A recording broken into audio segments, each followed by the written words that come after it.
Assalamualaikum warahmatullahi wabarakatuh. Selamat datang di Classroom Ibu Meta. Hari ini kita masuk bab trigonometri ya. Nah, ini adalah bagian pertama dari trigonometri. Ayo kita mulai. Ya, bagian pertama ini adalah kita mengingat kembali. Sebelum kita masuk ke trigonometri, kita mengingat kembali nih.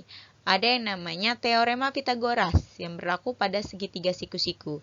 Ini ada segitiga siku-siku ACB, maka pada segitiga siku-siku ini berlaku A kuadrat itu sama ditambah B kuadrat itu sama dengan C kuadrat. Seperti ini. Nah, ini ada segitiga ACB ya. Nih, AC itu diwakili oleh B, BC diwakili oleh A, dan AB diwakili oleh C. Dari sini kita dapat menentukan sisi A. A itu tidak sama dengan akar dari C kuadrat, sisi miringnya dipangkatkan 2 dikurang B kuadrat. Terus untuk mencari B, panjang B, maka akar C kuadrat atau sisi miring dikuadratkan dikurang dengan A kuadrat. Sedangkan untuk mencari sisi miring atau C itu sama dengan akar A kuadrat ditambah B kuadrat. Ya. Berarti untuk mencari sisi penyiku itu pasti rumusnya dikurang ya.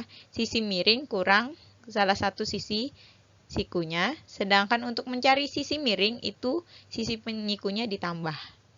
Ingat ya, yang paling panjang adalah sisi miring.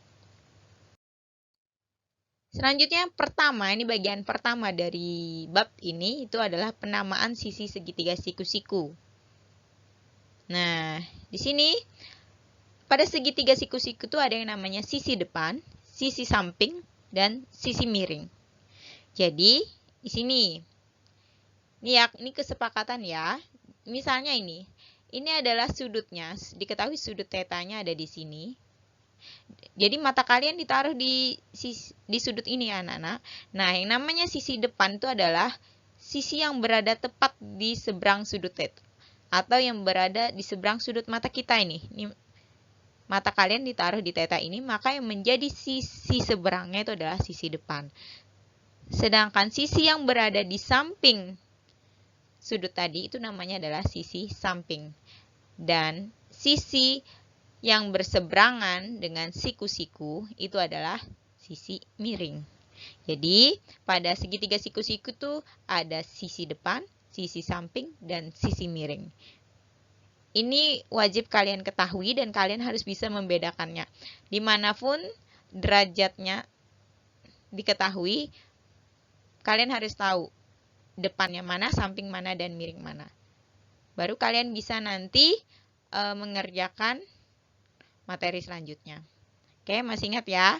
Sisi depan adalah sisi yang tepat berada di seberang sudut yang diketahui, sisi samping berada di samping sudut yang diketahui, dan sisi miring berada di depan sudut segitiga siku-sikunya. Oke. Contoh penamaan segitiga siku-siku. Yang pertama, ini ada segitiga siku-siku. Kita lihat. Berarti siku-sikunya di sini ya, anak-anak ya. Nah, sudutnya diketahui di atas. Berarti mata kalian taruh di atas ini. Maka sisi depannya ada di mana, nak? Nih, mata kalian di sini, di sudut ini. Maka sisi depannya adalah, ya, di seberangnya. Sedangkan sisi sampingnya itu berada di samping sudut yang diketahui. Dan sisi miring itu berada di depan sudut siku-siku. Ya. Ini jika sudut yang diketahui berada di atas sini. Nah, bagaimana kalau segitiganya sama, tetapi sudutnya bukan di atas? Misalnya di bawah. Nah, seperti ini nih, Ibu namain sudut beta. Ya. Jadi sisi depannya di mana? Apakah masih di sini seperti di samping atau di lain? Ya, silahkan pikirkan sejenak.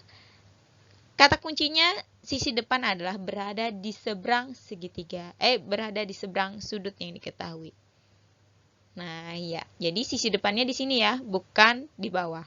Yang di bawah ini nih, karena dia bersampingan dengan sudut beta, maka itu namanya adalah sisi samping.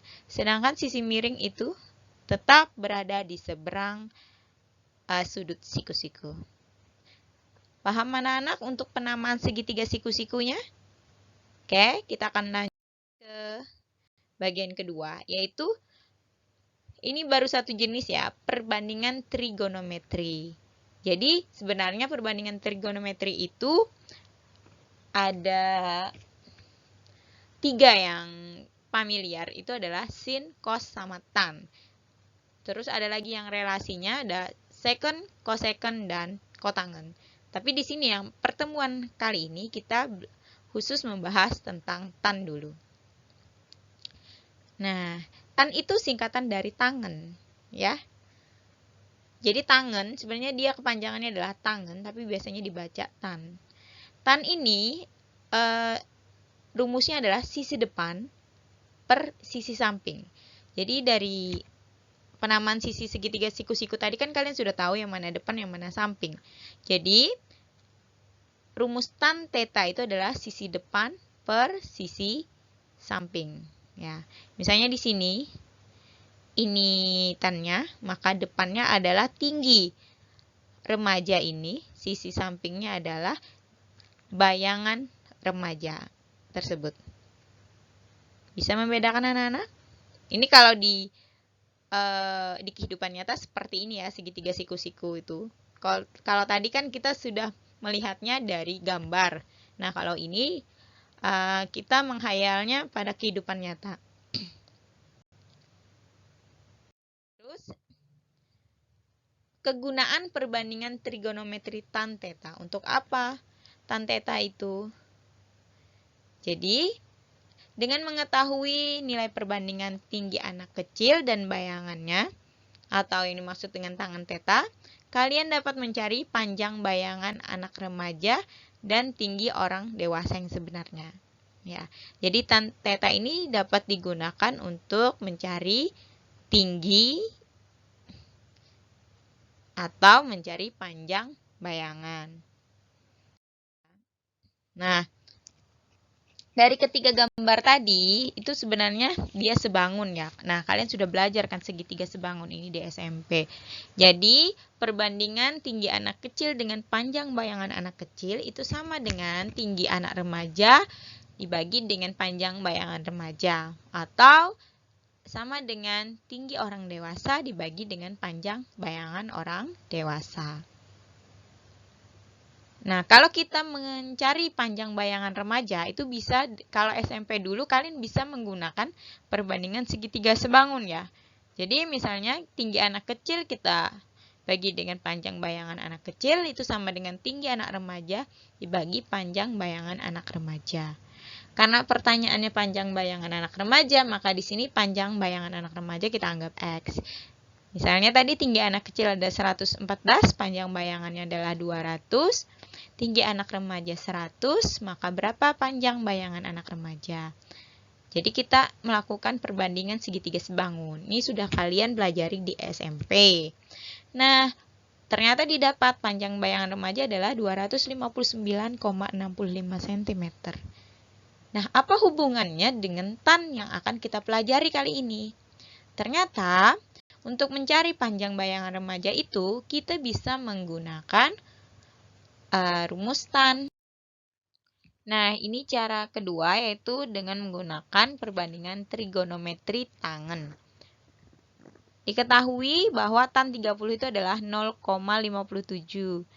Sebenarnya bisa dalam bentuk pecahan, yaitu sepertiga akar 3 tan 30 itu. Tapi untuk pecahan mungkin nanti pada pertemuan selanjutnya aja yang Ibu akan membahasnya secara detail. Nah, dapat di mana tan 30 adalah 0,57? Kalian bisa menggunakan kalkulator untuk sementara ini. Jadi, kalkulatornya kalkulator saintifik. Kalian bisa download aplikasi kalkulator saintifik, atau jika kalian sudah punya, itu sisa klik aja, tergantung kalkulatornya ya. Ada yang bisa mengklik tan dulu baru derajatnya, atau derajatnya dulu baru tannya. Jadi gunakan sesuai kalkulator kalian masing-masing nih. Cara mengkliknya boleh tan dulu baru 30 atau 30 derajat dulu baru tan. Tergantung dari kalkulator kalian masing-masing. Ya, dari rumus tan itu diketahui bahwa sisi depan per sisi samping kan tadi. Nah, ini diketahui tinggi badan si remaja ini adalah 148. Di sini tetanya adalah 30 derajat. Yang ditanyakan adalah panjang bayangan remaja. Jadi kita bisa menggunakan rumus tan. Nah, tan theta itu kan depan per samping atau disingkat biasanya desa ya. Jadi tan itu adalah desa. Terus tan theta kita masukin, depannya adalah 148, sampingnya kita tidak tahu, jadi kita anggap X saja. Baru kita masukin, tetanya kan adalah 30 derajat, jadi tan 30 derajat sama dengan 148 per X. Nah, 0,57 kan tadi, baru kita cari X-nya. X-nya adalah 148 dibagi 0,57. Dapat hasil adalah 259,65. Sebenarnya ini 64 berapa ya panjang ya. Kita ambil dua angka di belakang koma. Jadi kita mengetahui bahwa panjang bayangan remaja ini adalah 259,65 cm. Nah, inilah salah satu manfaat dari perbandingan trigonometri tangen. Oke, untuk menguji sejauh mana kemampuan kalian setelah mempelajari materi tadi, Ibu berikan 2 buah soal latihan yang harus kalian kerjakan ya. Yang pertama, ini adalah penamaan segitiga. Tentukan nama yang tepat untuk setiap sisi 3 siku-siku pada gambar di samping. Nah, sudutnya di sini, di atas ya 45 derajat. Jadi Y ini kalian harus mengetahui Y ini sama dengan sisi apa, X sama dengan sisi apa, dan Z sama dengan sisi apa. Masih ingat kan yang mana depan, samping, dan miring.